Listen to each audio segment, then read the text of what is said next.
بسم اللہ الرحمن الرحیم۔ السلام علیکم معزز خواتین و حضرات۔ ایک دولت مند سوداگر کی بیوی مر گئی۔ تھوڑے عرصے کے بعد وہ خود بھی دمے کے مریض میں مبتلا ہو گیا تو اس نے اپنی کل جائیداد اپنے جوان بیٹے کے نام کر دی۔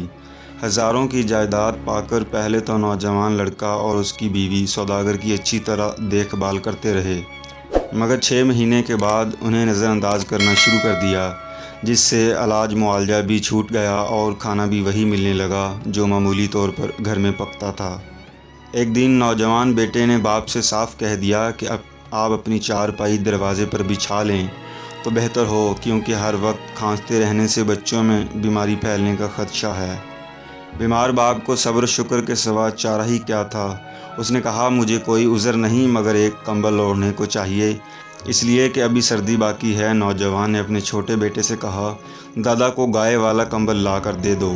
لڑکا جھٹ کمبل اٹھا لایا اور دادا سے کہا، لو دادا، اس میں سے آدھا تم پھاڑ لو اور آدھا مجھے دے دو۔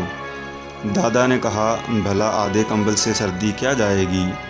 باپ نے بھی بیٹے سے کہا کہ دادا کو سارا ہی کمبل دے دو، جس پر چھوٹے لڑکے نے معصومیت سے جواب دیا، گھر میں ایسا کمبل تو ایک ہی ہے، اگر سارا دادا کو دے دیا تو جب تم بوڑھے اور بیمار ہو کر دروازے پر چارپائی بچھاؤ گے تو میں تمہیں کیا دوں گا؟